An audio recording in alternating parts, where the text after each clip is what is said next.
tonight, and what would you have done if you had had a top 3 finish?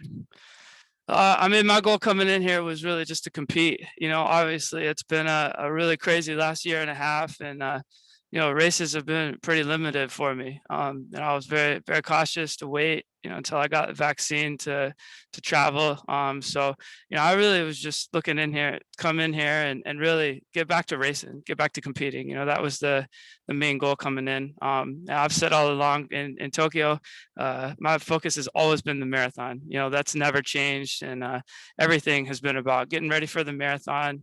Talking to Mike, we thought that this fit in, and this would have been a really good opportunity to race and test myself again. I've been doing a lot of heavy mileage.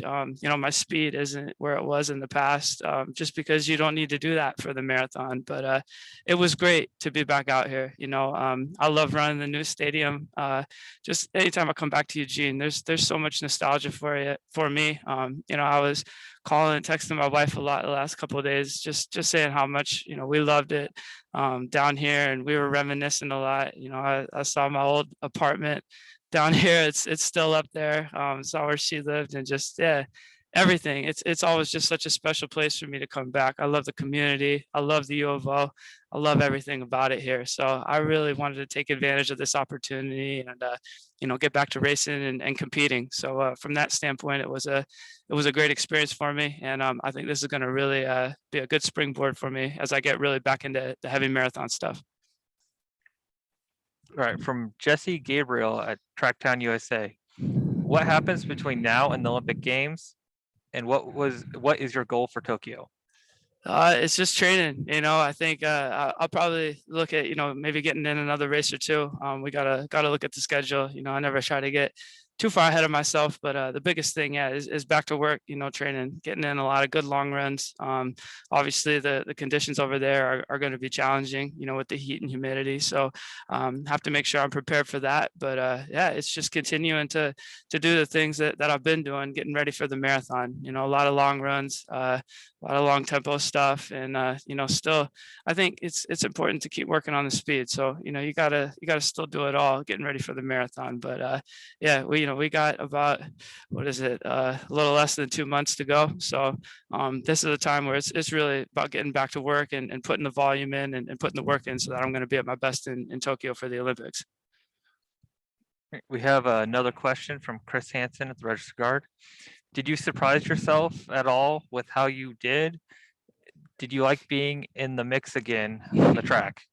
It was great. It was a great experience for me. It's definitely a little weird for me being back, running in such a tight group on the track. The marathon, it's just different. So it's still, I'm on a little bit of a learning curve, I think, or relearning curve, getting back and racing on the track. But I loved every second of it. And I still, I'm not going to say that this was the last 10K I'll ever run. I've always been one, I feel like, to put myself out there, and this was just about racing and competing.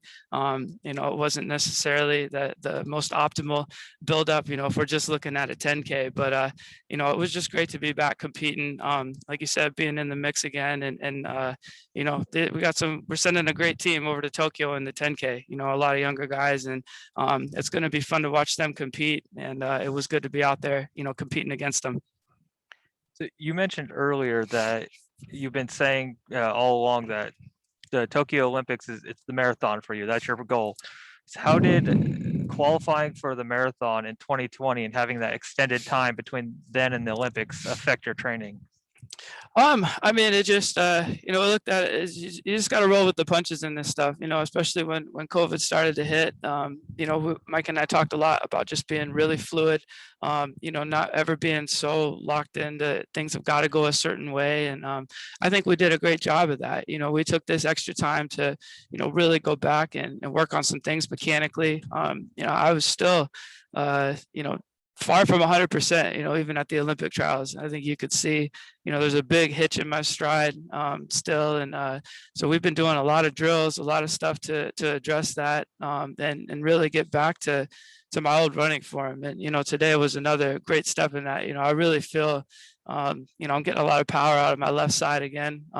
that I had surgery on a couple of years ago, and it's been a really long road. The doctors all told me it was going to be a long slog back, but I might have been a little arrogant in thinking that I could, beat it. But things are finally starting to come around again. I'm really starting to feel like my old self, running, and I felt actually pretty good today, outside of closing, that last 800. That's something that I'm not quite, it's been a while, I'm not used to closing that fast, but, running all that pace before, up to that point, I felt really relaxed. And I thought that was a really encouraging sign to come. And again, we're really trying to use this race as just a big springboard for this next big block of training.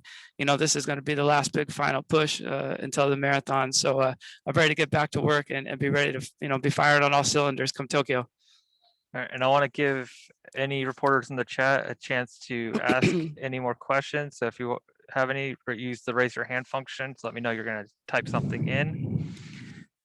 You talked about getting back to your old form, and you've had many memorable moments at Hayward Field. Have you had a chance to kind of go around and take in the new stadium? A little bit, yeah. I mean, yeah, I was fortunate to be able to come here and have a little bit of tour. When I came down to run a half marathon in last fall, I swung by here on my way back. So it's just amazing. It's such an amazing facility. I think that it's so cool how they made it very, athlete centric. It's all about what's best for the kids here running, training, for all the athletes competing. There's so much more space to warm up and train underneath the stands.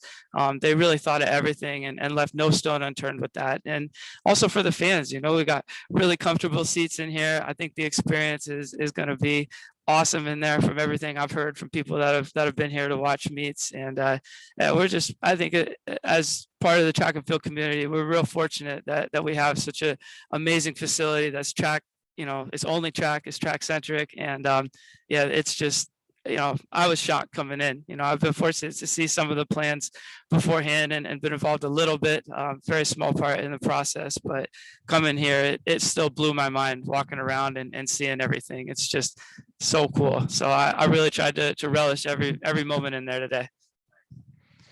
Well, it doesn't look like we have any further questions from the chat. So thank you for joining us today. All right. Thank you so much.